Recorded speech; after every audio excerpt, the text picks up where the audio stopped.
নমস্কার, এনি24 চ্যানেলের প্রত্যেক দর্শক শ্রোতাদের স্বাগত জানাচ্ছি। আমি বর্ণালী মিশ্র। কৃপানাথ মালা বিজয়ী হওয়ার পর আতশবাজি পুড়িয়ে হাইলাকান্দিতে আনন্দ উল্লাসে মেতে উঠলেন বিজেপি সমর্থকরা। করিমগঞ্জ লোকসভা নির্বাচনের ভোট গণনার ফলাফলের শেষ হাসি হাসলেন বিজেপির মনোনীত প্রার্থী কৃপানাথ মালা।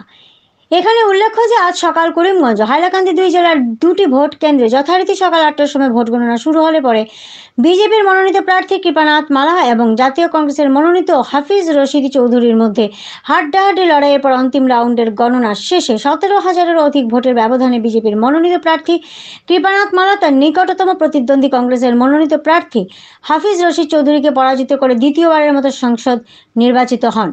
কৃপানাথ মালার এই বিজয়ের পর বিজেপি দলীয় কার্যকর্তা এবং সমর্থকরা বিভিন্ন স্লোগান দিয়ে আতশবাজি ফাটিয়ে আনন্দ উল্লাসে মেতে ওঠেন।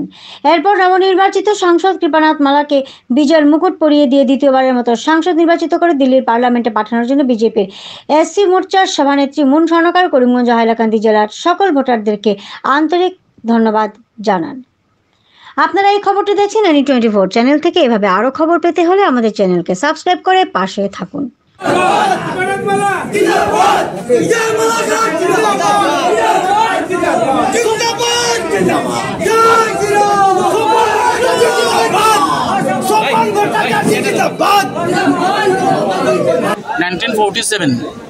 থেকে যদি আপনি ইতিহাস ঘাটেন, আপনারা এডুকেটেড ইউথ, আপনারা শিক্ষিত লোক, যদি দেখবেন যে হিন্দু মুসলিম কারা খেলছে।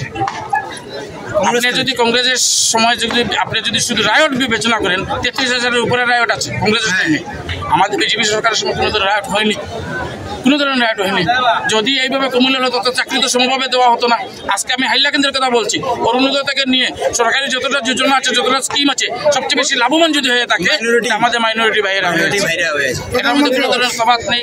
আমাদের যিনি সবচেয়ে শীর্ষ আমাদের প্রধানমন্ত্রী ভারতের শ্রী নরেন্দ্র মোদীজি, উনি কি বলেছেন? সবকা সাথ, সবকা বিকাশ, সবকা বিশ্বাস। এবার বলেছেন সবকা প্রয়াস।